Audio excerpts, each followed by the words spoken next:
how hard did you push it till I black out? Yes. Numerous times, yes.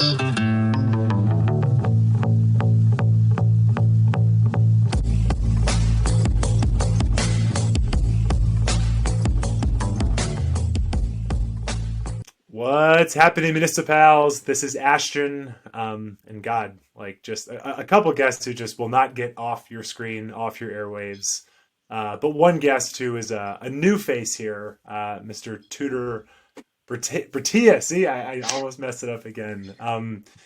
And we're all here to talk about our recent trip to Bandon Dunes. But before we get into that, I want to kind of say hello to everybody and also welcome Tudor, first-time guest, to kind of just introduce himself, talk a little bit about his golf game, what he's working on. Tudor, how are you doing this evening? Doing great. Good to see you, boys. It's been 3 weeks since Bandon. Good to be chatting again. I'm Tudor. I'm originally from Romania. Grew up there. Moved to Portland when I was about 10, and then lived in SF for a little bit. I picked up a club when I was about 11 years old. Got very much into it. Got to know JD first back when we were working together at Portland Golf Club way back when. I fell in love with the game pretty quickly. Was a caddy for a long time. Went to Oregon, so studied architecture there, which is what I do in my day-to-day job. Currently in my game, I'm about a plus one handicap. And the things that I'm hitting hard, which I think kind of came to fruition after this Bandon trip, were doing some speed training. I need to gain some distance, and I did actually pull the trigger on one of these bad boys. So yes. We are Let's officially go. have commenced speed training. I'm going to do a little session later tonight.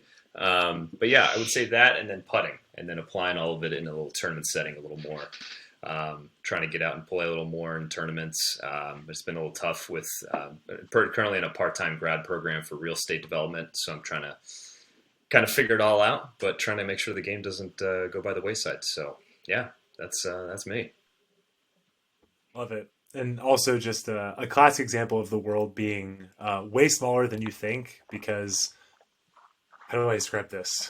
Tudor went to college with my fiance, and as I've said in the past, I just met JD randomly playing golf one afternoon. And then one time I was playing with JD, I mentioned Tudor's name. He said, "Wait, I know Tudor." I said, "No, you don't." He said, "Yes, I do." They work together at Portland Golf Club. And then somehow we end up going on a Bandon trip where I met these two people at entirely different places and times, and yet we're all kind of just here together. So just a reminder of how small the world is and how great golf is at connecting people and creating new experiences. So just kind of crazy. We're recording this. This will come out later. We're recording this Masters Monday. JD, you are a prince. It is currently 11:11. Make a wish. You are somewhere in Atlanta. And I thought you could start us off. So the idea we're going to do is to kind of do something a little bit different. We're all going to give a take. We do not know what these are. Just try to give a perspective from our Bandon trip, good, bad, or otherwise. But JD said the content canon is full. So, Mr. Lindert, how are you doing? And lead us off, sir. I'm excited to hear what you've got cooking. Yeah, I'm good. It's good to see you guys. Other than Greg, who I see way too much of at this point in time. But Greg, I'll see you in like 24 hours or 36 hours or whatever it is. You've got to get it in before you won't see me for a while. So I know I've already shed a couple of tears thinking of that moment. It's going to be a tough one, but it's coming up quick, man. It's a week away. So I do have a couple. Greg's moving to Australia. That's actually the reason this has happened. The reason this trip happened was to send Greg off. So Greg is not dying or anything like that. He's just moving across the Pacific Ocean. the better part of the world. I have a couple of. Ashton, when you say have some takes, like these aren't going to be, these might be freezing cold, but. For some context, the first time I went to Bandon was like 2011 or 2012. It was actually when Tudor and I were working at Portland Golf Club. The golf professional we worked for had connections to Bandon and was able. This was kind of before it really took off as an all around the calendar, constantly busy type of place. We were able to go grab some tea times, hang out. It was relatively desolate, not a lot of people there, but Sheep Ranch had yet to be built.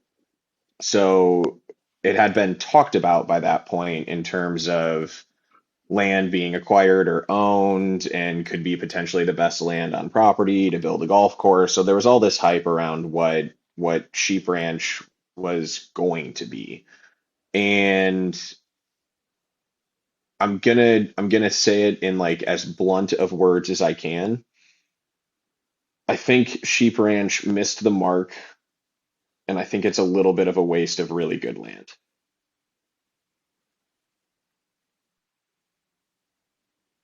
I just think it's a golf course that if you picked up and put anywhere else that wasn't directly on the coastline, it would be your run of the mill $50 public golf course.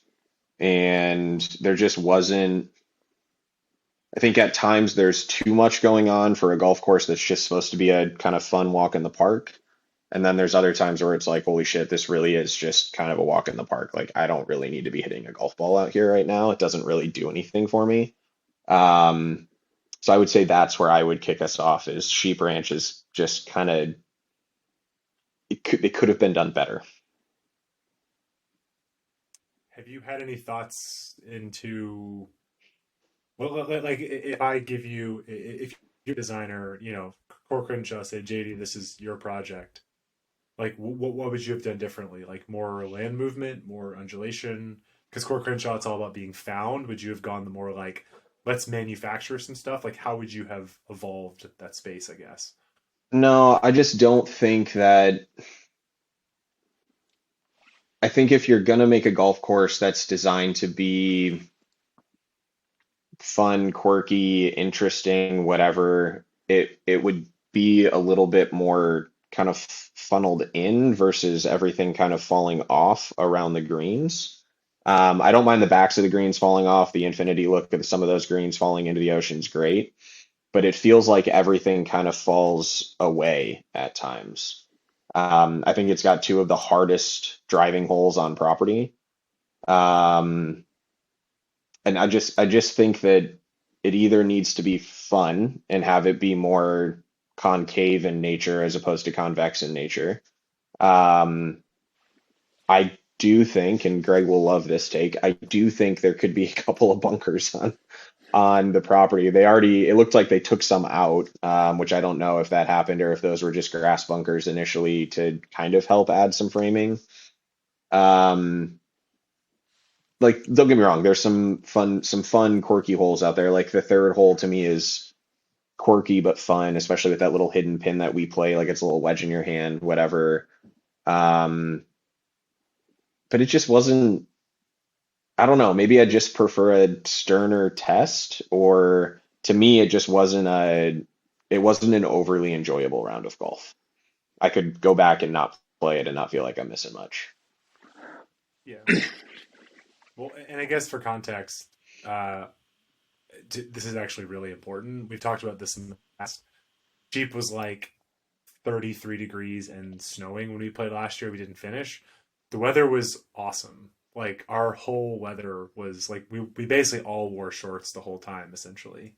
Or some of us wore like JD wore rain pants and then took them off. But we were essentially like it's important to note that like you felt that way even with the weather being fantastic. So, Greg, what do you think about that? What do you think about JD's take there? About his hot takes there. I mean, I think I feel part of that. I think when I think about it as a golfing experience, as all the courses together, I think that it does fit because it can be like we played it our second round after Old Mac in the morning, and I mean, I thought it was pretty enjoyable. We had perfect weather.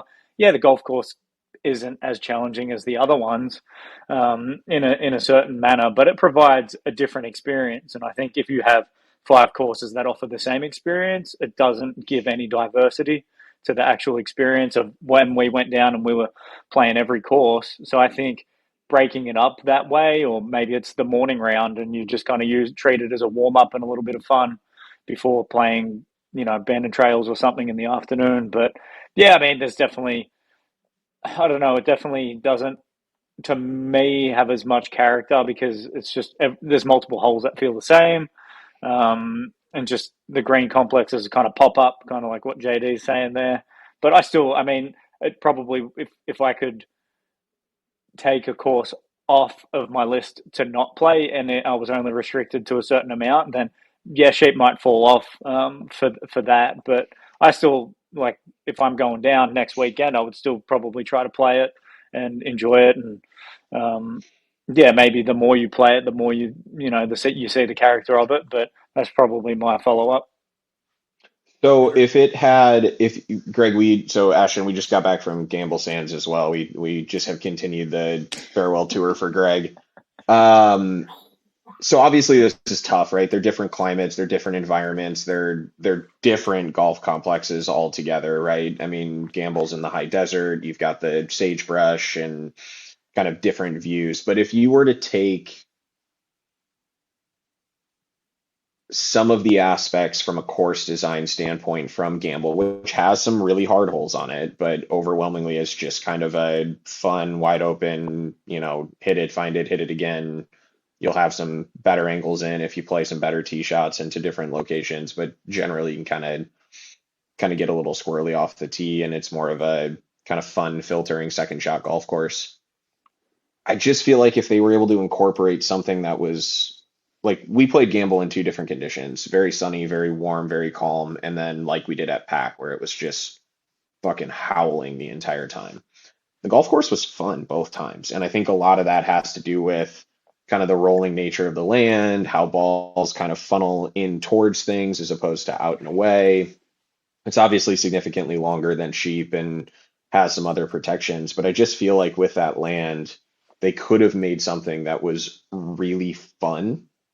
And it kind of, to me, falls in this no man's land of a good test. It's not quite that, and just really kind of fun, enjoyable golf. And I don't really think it's quite that either. So it just falls in kind of this no man's land for me. Tudor, what do you think? That's an interesting point. I really enjoyed Sheep. I think the other major factor is the fact that we played it in virtually no wind. I think that course with wind, the only other time I've played it was with 25 mile an hour winds in the summer, and it makes you think a little bit more, obviously, especially when you get along the coastline. I do think, yeah, it pound for pound, it's the coastline is what kind of attracts you to that course, obviously. My favorite hole on that course, ironic, I mean, I think it's 11, or that first par 5, the one that kind of goes back up into the clubhouse. I think that one's pretty visually interesting. It poses a strategy questions, kind of whether you do the layup or you kind of try to take it up, down, through, up into the green on your second shot. But that's the one that's not even along the coastline. I think, to JD's point, I think maybe focusing a little bit more of the holes actually towards that part of the property rather than focusing so many along the ocean could make some improvements. Because I think the weakest part of Sheep is that series of holes on the front 9 where you're trying to kind of get a lot of the coastline, but then you have these sort of infill par 4s that are still really cool.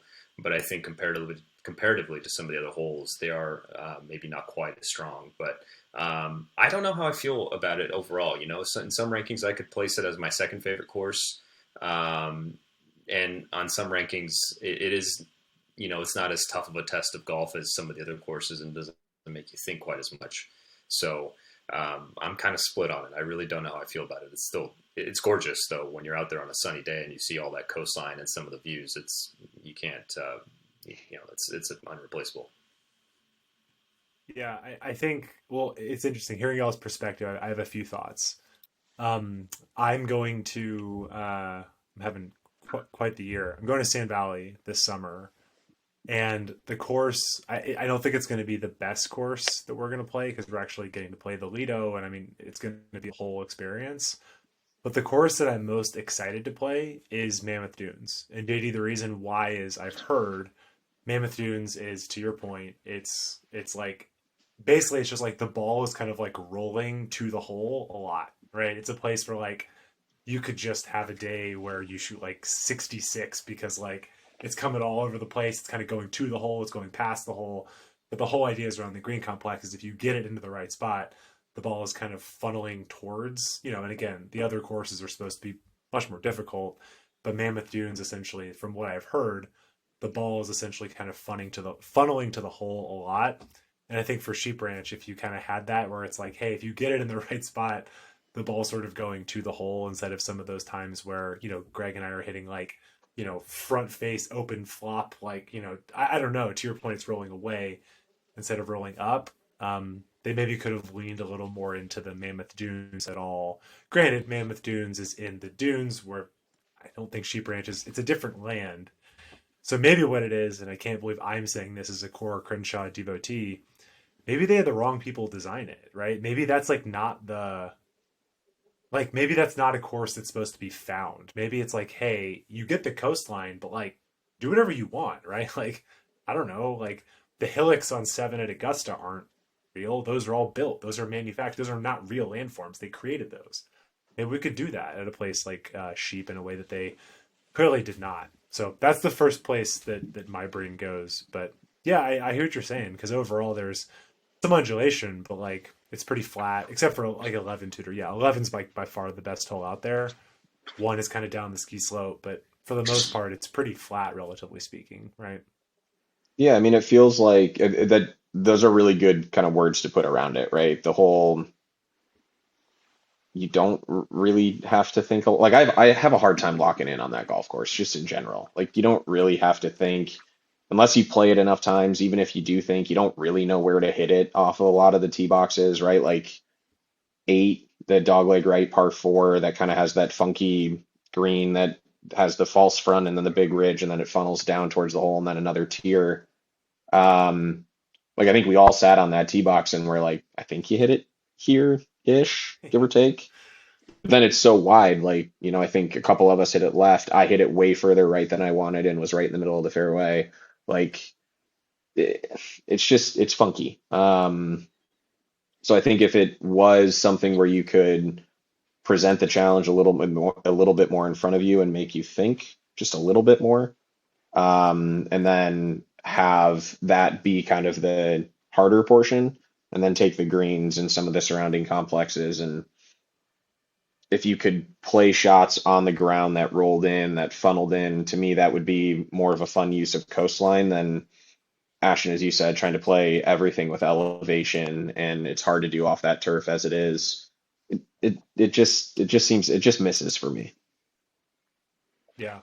And I am curious when they, like, this is not meant to give them an out, because I think the fact that it has been this way since it opened is actually kind of a black mark on Bandon. But, I think everyone who's been online at all since it opened has been heard about, sheep's greens. Like, they've never been great.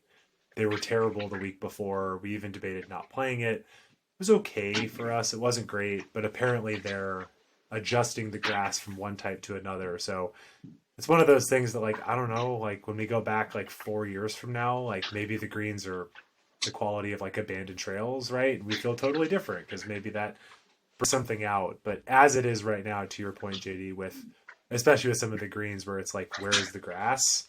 Some people might feel like something is lacking, I guess. Yeah. But I guess an important caveat to those, if you watch the no laying up video with Kaiser, it's interesting. I wouldn't expect this of Kaiser, but he even says, I think, I forget the number. He's like, yeah, there's 15 great holes.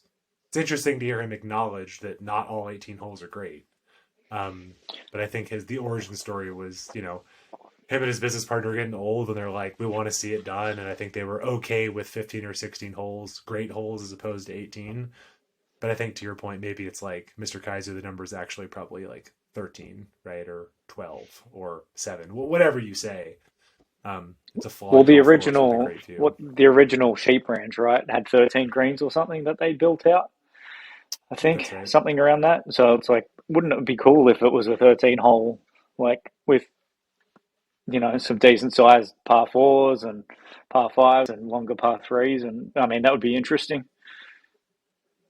That's a good point. Yeah. Different experience. But I think for what the property is and how much room they had. I mean, I still think it's, an enjoyable walk, and obviously the coastline is pretty dramatic when we were out there and the sun was setting. Yeah. My least favorite word, but it's like the ultimate vibes round, right? It's just like cool. Like this may not be the hardest hole, but it's pretty great to be out here. But I like that, JD. That's a provocative start. Any other comments on JD's take before we move along? No. Nothing? Okay.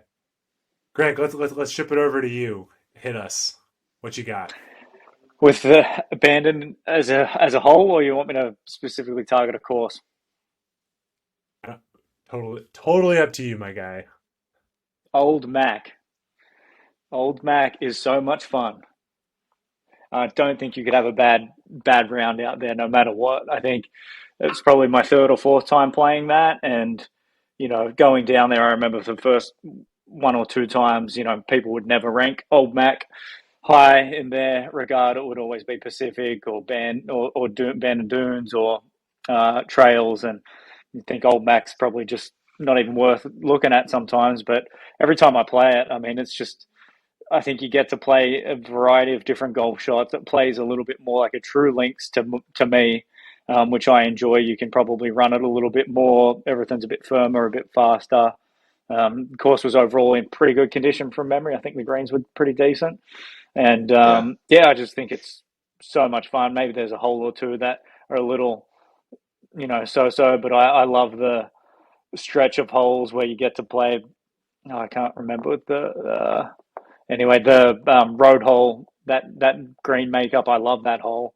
Very difficult, but love it. So there's just a good time out there. I don't think, you get the incredible views, some of those views from the top of the tee boxes on the back nine there, overlooking the whole course, even when you come up over the ridge right there after the third tee shot near the ghost tree. I mean, you see the whole property out ahead of you, and it's just what I've played very limited golf over in Scotland, but very open. You can see everything.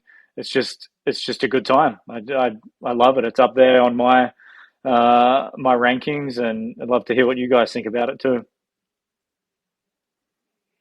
I'm the only one unmuted, so I'll kick us off. 100% agree. Old Mac, first time I went through Bandon Dunes, and even last year with Ashton and the guys, Old Mac's up there. I think anybody in honesty would have a hard time truly putting a 1 through 5 on it. Then we had some interesting ways of describing it, which we'll get to, I'm sure, in a bit. But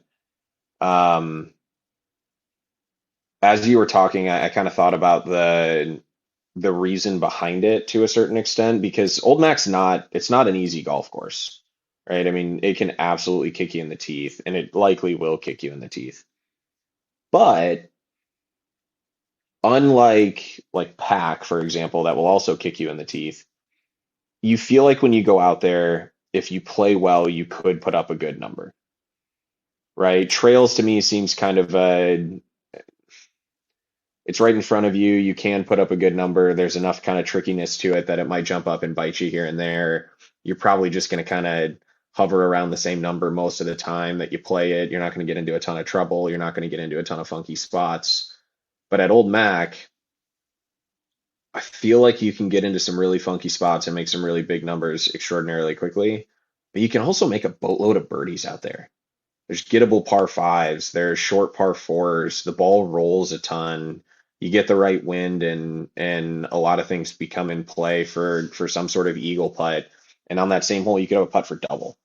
I just think that's part of the allure of Old Mac is it's hard, but it's not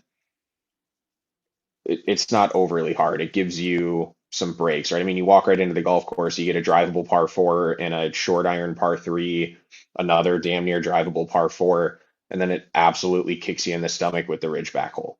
It's like, hey, I'm going to let you kind of warm up for a few holes, and then I am going to repeatedly punch you in the face over the next 5 or 6. And that's awesome. And then you get a couple more birdie holes in kind of the middle part of the back nine. So if you can kind of survive some stretches, you really could shoot a good number out there. You just got to stay somewhat patient, hit some good golf shots, and take the bounces as you would in links golf.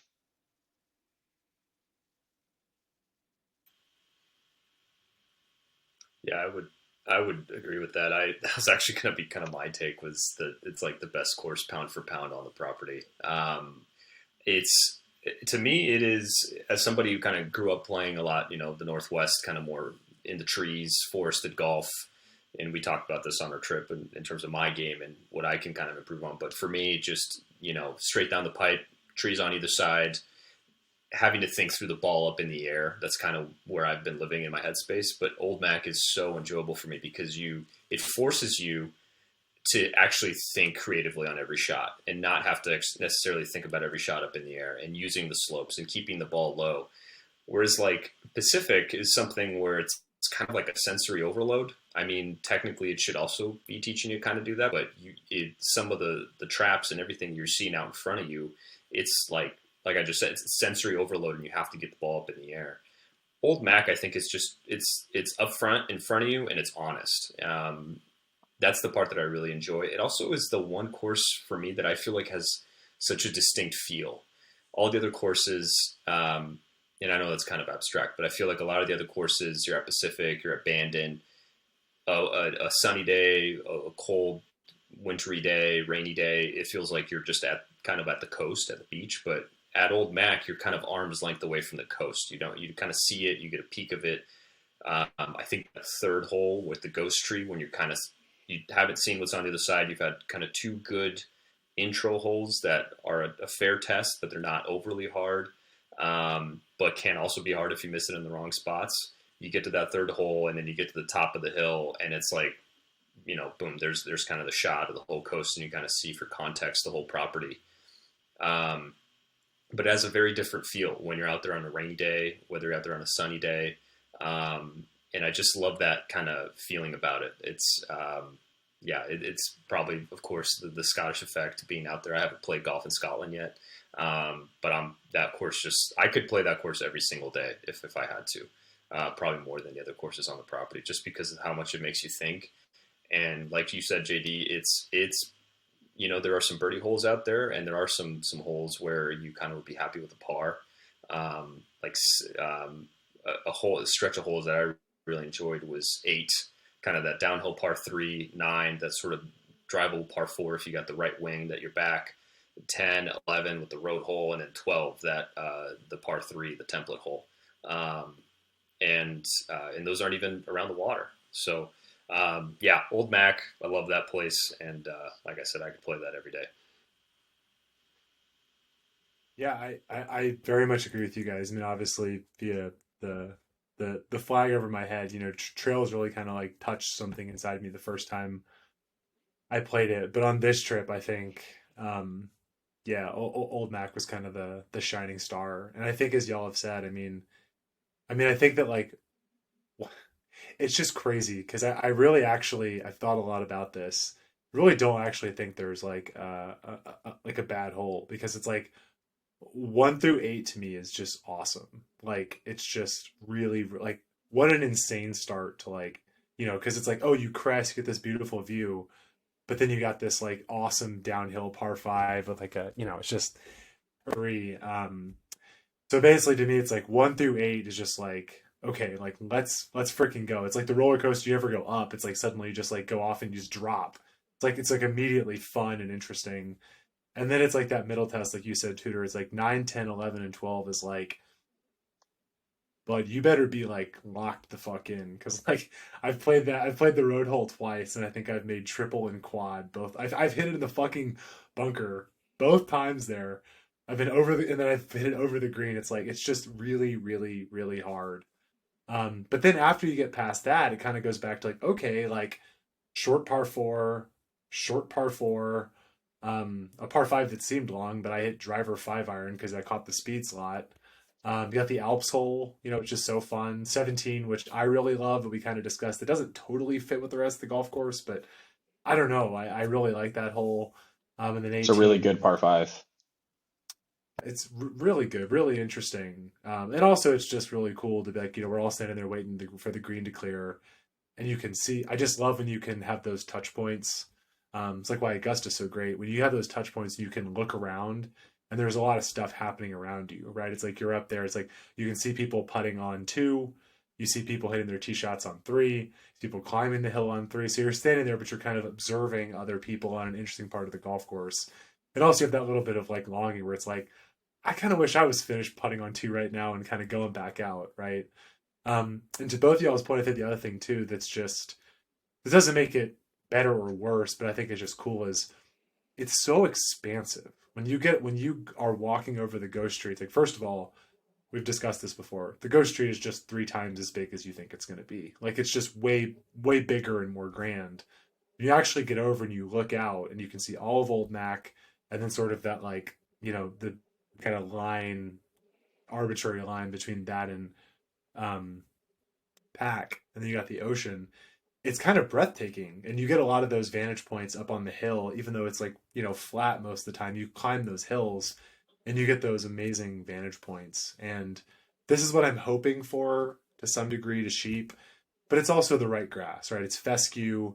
Literally when you're walking out there, it's even a little bit hard on your joints because like you can, everything just like feels firmer, but the ball can do things there that, you know, it can't even on other parts of the property. Or other golf courses. Like I've talked about this before, like that's why fucking Spanish Bay is a fucking disgrace because it's a links golf course, but the grass is like sticky and you cannot do the things that like a links golf course is asking you to do. And Old Mac just feels like it plays the way that it should. And that's probably the course I would say, JD. Like for context, we played Bandon all the way back, and totally agree. Like it was doable and fun. But Old Mac, ironically, was the one that felt I was least aware of playing it all the way back because if you hit it in the right spot, it's rolling out. It's kind of like our Seattle trip, right? We talked about where, yeah, we played 7,500-yard golf courses, but when your drives are bouncing 25 feet in the air and I'm hitting a 340-yard drive, suddenly it's like, well, whatever, man, right? Like if you hit the right shot, you're going to get rewarded, and it feels that way at Old Mac. So yeah, I totally agree. And I think also, and we'll get into kind of like rankings later, but I think the magic of just Bandon as a whole is the reason I kind of thought about this is, you know, Trails and Old Mac for me are very close. But it's funny because they're diametrically opposed, right? Where Old Mac is expansive. It's open. You can see everything. And Trails is like you can only see the hole that's in front of you, right? And that's so cool, but especially the fact you could literally play those to back and have one where you climb 3 and see the entire golf course and the other golf course and the ocean. And then Trails where it's like, nope, this is the hole, finish putting, walk through those trees and go see the next one. And that's just incredible to have on kind of the same property and why Bandon is so special. But totally agree, Greg. I mean, Old Mac, I liked it last time. And also it helped, you know, JD and I played it. Like we talked about this in the past, it was just like this cold, like full rain gear, this kind of cold, constant rain last time. It was a lot more fun in shorts and a long sleeve shirt. It just was. So yeah, it really kind of blew my doors off. Totally agree. And the best, now with the flags with the ghost tree and the Old Mac logo, best flag, best logo on property. And I don't think that's really up for debate. I'm surprised you didn't even leave without merch from there. I know Tudor got some stuff. So did you. Where's your hat? Oh yeah, it's right here.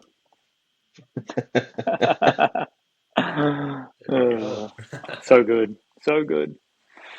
So good. Okay, any other takes on Greg's Old Mac is fun take? No. Okay. Tudor, what do you got?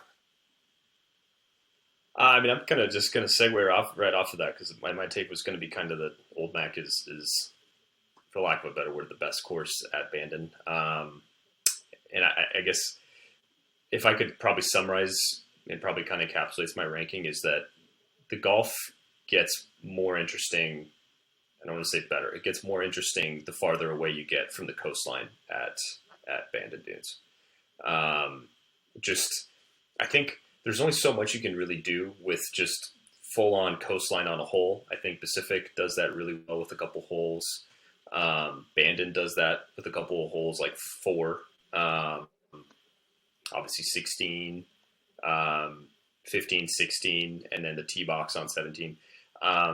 But to me, and I think it's kind of everything that we kind of touched on. I would say that it just gets, to me, it gets a little more interesting the farther you get away from that coastline, and kind of the trails, kind of like you just said, Ashton, where every single hole you can't see throughout the whole property. You kind of are focused on the task at hand, but it's still not. It's not a narrow golf course. You still have to like think your way through along the land, kind of, and not necessarily up in the air. But I just also kind of like that vibe of that golf course too, where you are kind of up in the forest. You're sort of on a hike with your friends. Ashton, I remember you mentioned that. I mean, it's also sort of the feel of that I really enjoy. But I think it just kind of bounces right back to what we were just talking about with Old Mac, and I basically just run that right back. Is that being able to kind of force the player into thinking creatively, not necessarily having to think through getting the ball up in the air, I think is what makes it really interesting. And I think kind of encapsulates what I would say in my ranking of the courses. I want to ask you on that because you mentioned the golf gets more interesting the further away you get from the coast. I think obviously Trails comes to mind as being a fun, interesting golf course, and certainly the furthest away from the coast. We already went through my thoughts on Sheep, but Bandon Dunes in that context, I think fails a little bit in the sense that the best golf at Bandon Dunes, the golf course, is the coastline holes, right? It's 16, it's 6, it's 4, it's 5. The stretch of 7 through 11 are kind of whatever, right? They're the real inland holes. I think 1 and 2 are good. They give you some elevation change that you don't really see in the rest of the golf course. But the one place that I think that thought process kind of deteriorates a little bit is specifically that like 7 through 11 stretch at Bandon. Yeah, I think that's a very good point. I think it kind of does fall apart on Bandon. Like thinking through Sheep, for example, my favorite stretch of holes, and the thing that I think is some of the more stronger ones are actually the ones that kind of, again, go back inland, 11, and the holes that kind of precede that a little bit. 11, 12 is the one that you go downhill. That hole, which I kind of have a love and hate with, but then that par 5 where you kind of come back into the hill, and then the par 4 with the blind tee shot. I think you're right. I think Bandon is very much, I think Bandon does sort of encapsulate sort of all of it into one sort of course design, where you do have that coastline, you have some aspect of kind of retreating from that, going up into the hill, and then coming back out, and then having some vistas where you get like a distinctive view towards the ocean, while kind of combining all the strategy aspects maybe. I would definitely agree with that, JD. It's a really interesting thought though, that like, I don't know, I think most people that know what Bandon Dunes is, like, you think of Bandon Dunes and you think of the coastline. And you're not wrong that the best golf realistically is not along the coastline for the vast majority of the property. That's a really interesting summation. I've definitely never thought of that. But you get, like you said, into the meat of trails and all of that on property. Those holes are just back to back to back to back good holes. And then JD, the stretch that we talked about probably quite a bit on Bandon Dunes, that 7, 8, 9, 10, 11 kind of just gets lost. It's like you start strong, then that middle is just a little bit not weak, but just doesn't have as much character, and then you finish strong. I've never thought about the further away you get from the coast. For the most part, that's where most of the better holes are, in our opinions. Yeah, and I think from doing this podcast last time and talking to y'all, I mean, I don't know if anybody's going to say this is the best hole at Bandon, nor should they, but it seems to be that a lot of people seem to come back to, forget rankings, is 11 at Trails. That the dog leg, right, with the pond down. I think we all made mention of it. I know last time when we played there, like Hussey and Figaro were talking about it. Like, I think, like, think about like 11 and 12. I think, like, I don't know about the approach shot into 13, But I think that stretch of like you grab you go to the turn stand right there, you grab a drink, you get the tee shot on 11, you play that hole, you kind of walk through a little bit, you go to 12, and then really the only kind of example you have of holes not kind of like you can't see anything is 12 and 13. But there's something super fun where it's like, okay, you need to hit a 247-yard shot to this par three, dead left, be careful of the moguls on the right, but then you can watch the whole group and their caddies making their way up to 13 and see them hitting that tee shot. And it's interesting because that's really the only time you have that for the most part at trails. But that little stretch, I mean, at that point, I think you actually are as far away. That is the farthest point on the property, I think. Like, that's as far out as you get. And it's so cool. And there's no ocean and there's no wind. And that's kind of where you're like, I don't know, at least to me, that's kind of like that stillness is something that I think is really cool. And that kind of proves your point, Tudor. It's like, that is the opposite of like, 16 at Sheep, right? It's like, okay, it's windy and like there's the water. You're totally quiet and there's this little body of water. And I think that kind of encapsulates what you're saying. Like that stretch to me is always like, we hit that tee shot at 11. It's like, this is such a cool, like the next 25 minutes are just going to be really cool, right?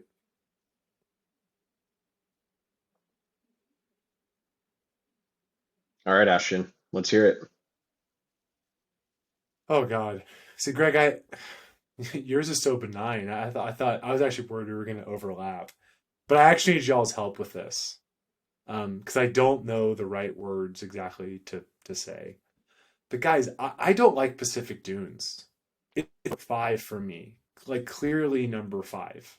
I agree with you, JD, that like I don't think that Sheep Ranch is a better golf course.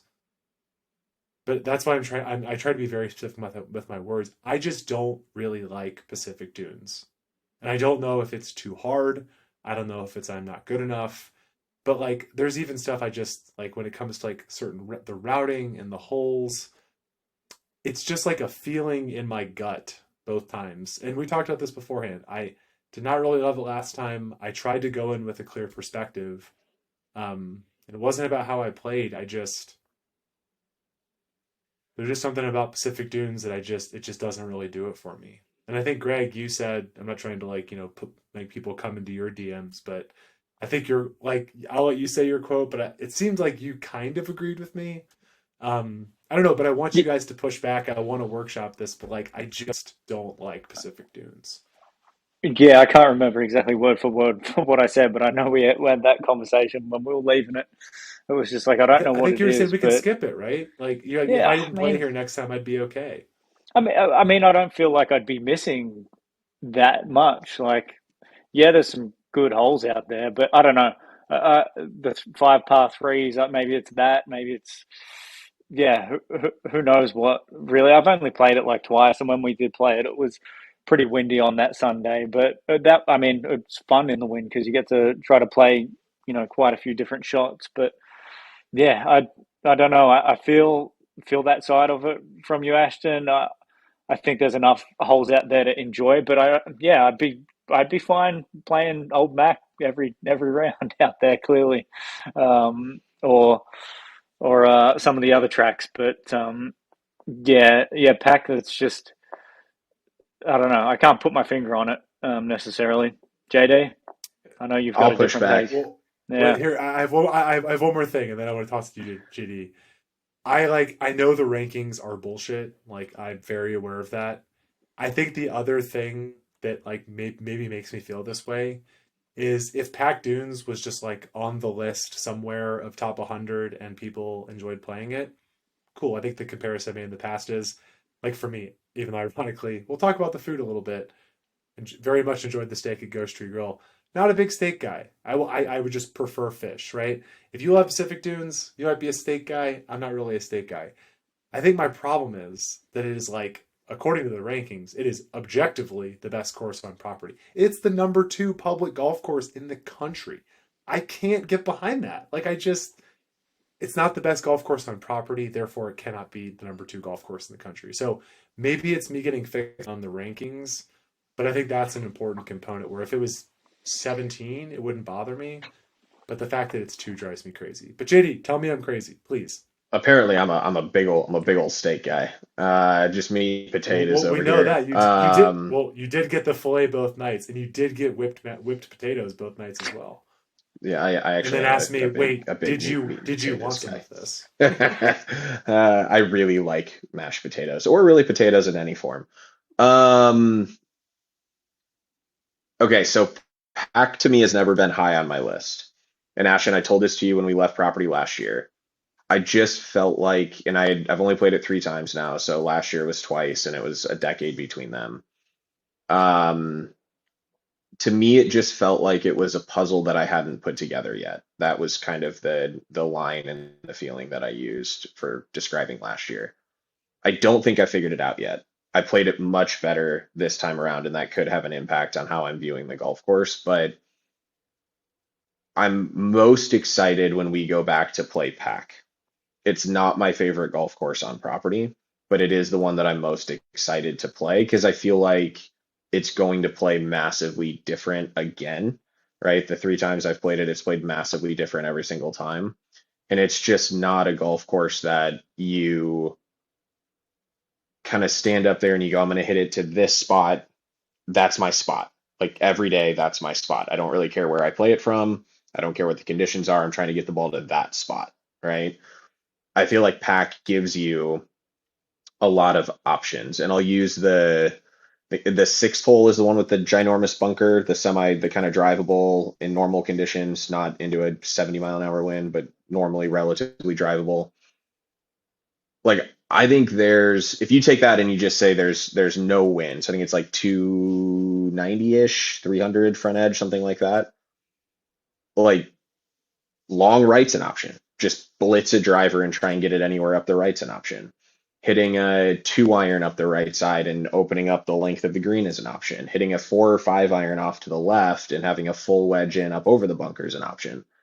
Um, so you fundamentally have a lot of choices, and sometimes the wind is going to dictate I mean, if you're playing it downwind, you're going to try to get it up there, right? You're not going to hit a 9 iron short left. You're going to try to get it up there somewhere.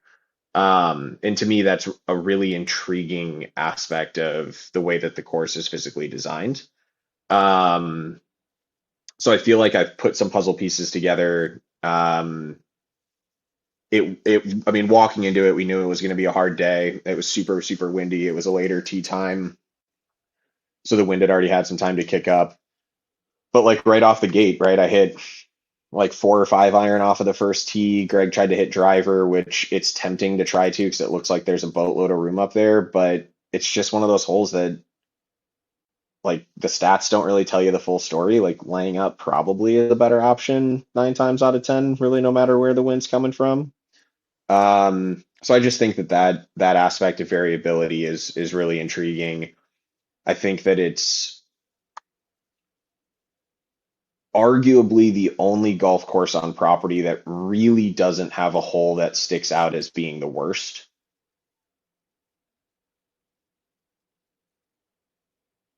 I know, Ashton, you're not a huge fan of 15, the par five. But I actually think there's enough intricacies with the bunkers. That grew on me. I know you're Yeah. gonna hate this, but like I think 16 sucks. I think 16 I actually think sucks. I don't disagree. I think 16 you got to play it a few more times. You just have to know that you can right isn't going to hurt you. I was gonna say, Greg and I learned that for me a dead snap hook is at 80 yards, not at the best lie, but you can just blow away right. It's like, yeah, I don't know. But it's You a can, trickier but then shot from that down second there shot, too. yeah, that Yeah. second shot Yeah. is you got to be so precise coming up there. But that to me makes a really good drivable par four, right? Like you certainly have an option not to lay back with like a 7 iron or something bullshit. Like you could hit a 2 iron, 3 iron, 4 iron up the left side and not run out of room and leave yourself the same kind of 60, 70 yards with the full green to work with. Or you can try to go for it, and your risk is hitting it a little too far left, like I did, and the gorse comes into play. Or if you hit it right, you're fine, but you have a tougher shot coming in. I actually think that's a really good hole. I think maybe what it is as well, and then I want to hear what Tudor has to say because I don't want to do all the talking. But I think part of what it is as well that this time maybe I was aware of last time or maybe not. But like, man, those green complexes are so severe, and in Yeah. some cases they're very subtly severe.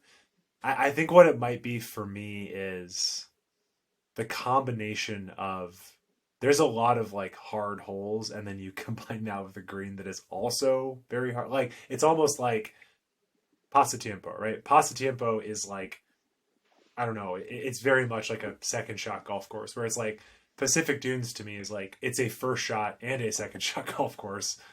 And also too, I guess we should give a caveat. And maybe I don't want to, maybe I'm, again, I was just in my feelings. The pins were on some like pretty insane places for us that day. Like that one par five, number 11 on the back, it was like on the ridge. And so the wind's blowing like 25, wind is on, and then you're like, 12 feet, and then you hit it a little too hard and the wind's going away from you. It's like, now I got 8 feet. It's like, oh my God, I already didn't play the hole well. And now I just like three putted from like 20 feet. So I don't know. I just think that, again, maybe it's just like it's a very, very, very demanding test of golf. And again, I maybe am not quite, like to your point, Judy, or maybe it's not that I'm not good enough. You got to see it 10, 12, 15 times to really understand the intricacies. Where like somewhere like Bandon, the first time I ever saw it, I made 4 bogeys and shot 76 and was like, this place rules. So maybe that's what it is, right? Maybe it's just like Pac just takes more experience to really understand the subtleties. But I don't know, Tudor, what do you think? I mean, we all Tudor, talk about it too much, you've only got one option for a correct response here, Tudor. That's tough, man. Pacific was the first course I ever played at Bandon, and I played it on like the absolute windiest day in August. So I've played it 4 times. It's the one course I've played the most out there. And I would say that it leaves me feeling I played it well the third time I played it. When it was the least amount of wind, I played it early in the morning. But every other time I've played it, it leaves me feeling like I failed an OChem test. Or, I leave feeling so... That's it. But then I'm like, I'm like, back to what JD just said, is that I kind of want to go back out there and play it again. And I think I'm so curious to kind of dissect a little bit, and I'm not super knowledgeable into what goes into these rankings. I know Doak just basically said this is the best course in the world. But I think visually it is the most interesting, like from a visual aspect, right? Because you are by the ocean. The grass, the color of the color of the fairways, the color of the greens really pops. You have the dunes, you have the forest aspect. It's like visually very, very compelling. So from that aspect, it truly is really, really beautiful. I think if you were kind of an alien placed on Earth and like, hey, place one of these 5 golf courses, you'd probably have to be Pacific. And I remember asking first time I ever came down to Bandon, like, hey, which course should I play if I'm only going to play one course? And they say, of course, Pacific. Because it is visually stunning. It is kind of all the above, and it sort of captures everything about Bandon into one course. I left that round thinking I don't want to say I played the wrong tees. I think I'm glad I played back tees, but it kind of highlighted for me how much you have to hit your spots at Bandon or at Pacific. Sorry, you have to really know where to hit it. And I think it's the one course where you need the most course knowledge. Or a caddy, someone to really distinctly tell you where to hit it to. There was a couple of holes where I feel like I was getting into the bunker right into the wrong spot on the front side of the bunker. So it kind of highlighted the distance aspect for me, that I wasn't quite getting the ball to where I wanted it to be, and I was also getting it really high up in the air. So I think it's one course where you have to be really good about hitting your spots.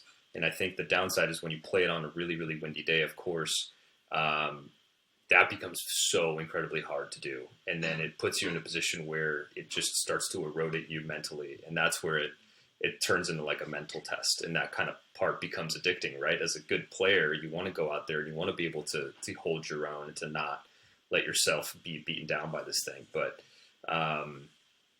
in that moment of playing it, I loved it. And then I started to really hate the day, and then as soon as I left, I was like, damn it, I want to go back out there and try it again, because it is such a good test of golf. It is beautiful in terms of a piece of property and the way it's designed. like JD, you just said, I think you're right. I don't know what the weakest hole out there would be. The coastline holes are done so well.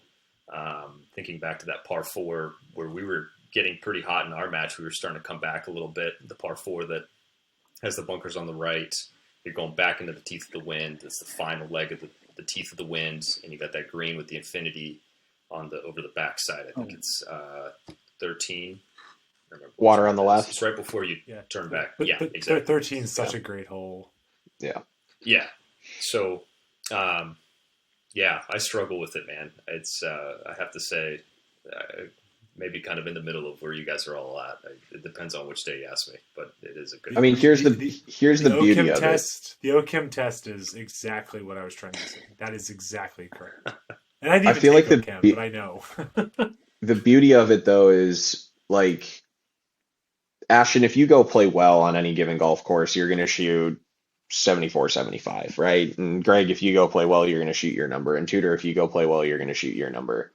Walking off of 13 green, I looked at Tudor and I was like, dude, just keep grinding out bogeys. Like, whatever you can do to, if you get a look at par, great, but like, grind out bogeys. Like, bogeys don't hurt you out here. That's just in Tudor's a +1 handicap. Like, that's not something that you typically say to somebody that has the skill level of any of the four of us. Just keep grinding out bogeys. But I literally feel like it's the only golf course that you don't have to play scared. Like, it's not that penalizing, if you will, in terms of like the traditional sense. But par's a really good score on 18 of those holes. Yeah. Agreed. And that to me is like, I don't know, maybe I'm just a sadistic fuck, but like, that to me is a really fun, super hard test of golf. And Tudor, do you want to tell the story about the third hole?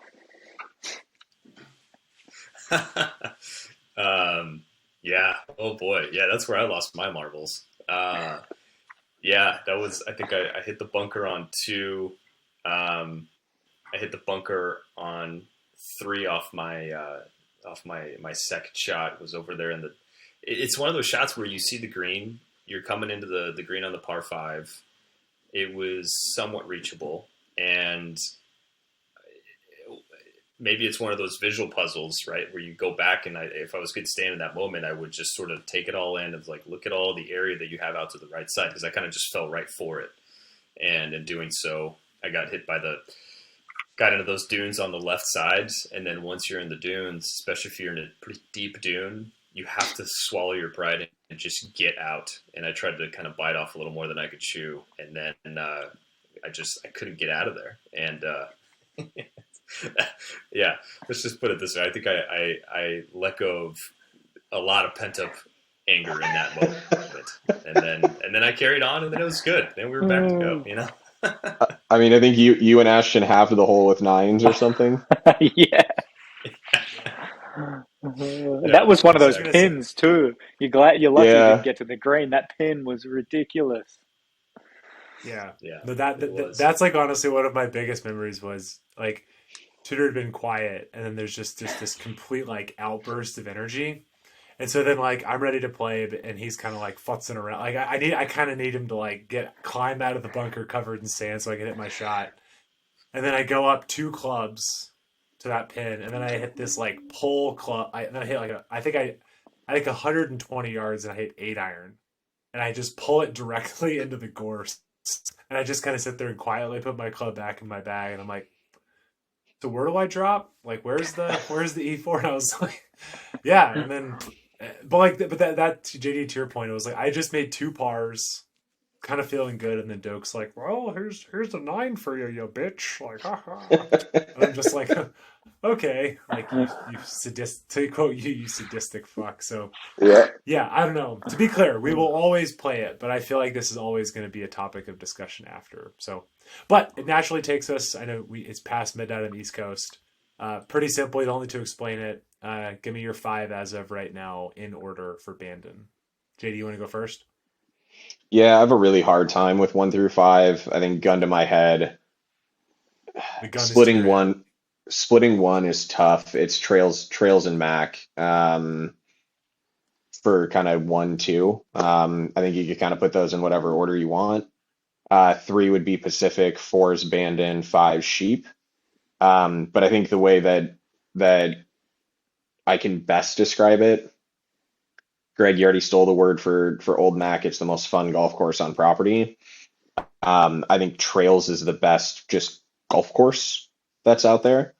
I think Pacific is the sternest test. Bandon to me is kind of like the girl next door, like, kind of work hot. She's really nice. There's nothing really physically wrong in any way, shape, or form, but can get a little bit boring after a while, especially in like, that middle stretch. You made it through the honeymoon phase and you're not yet fully settled in, like little boring in that 7 to 11. And then Sheep to me is just a take it or leave it. Greg. Nice.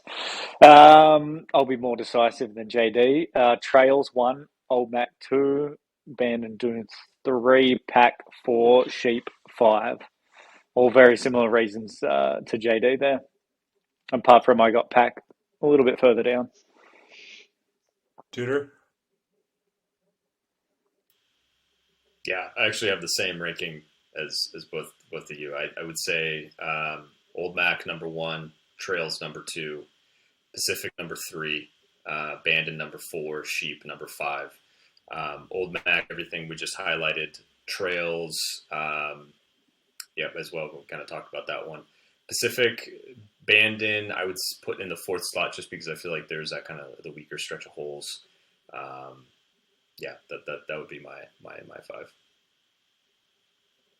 And then I still have Trails number 1 because it's more a feeling. Old Mac is 2, or I would say kind of like you said, JD. It's Trails is 1A, Old Mac is 2B.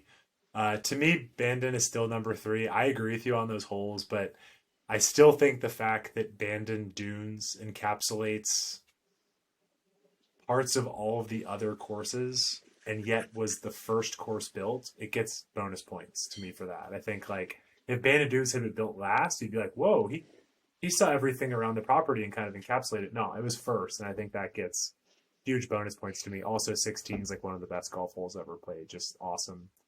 I'm going to go Sheep 4 because sometimes you need a vibes round.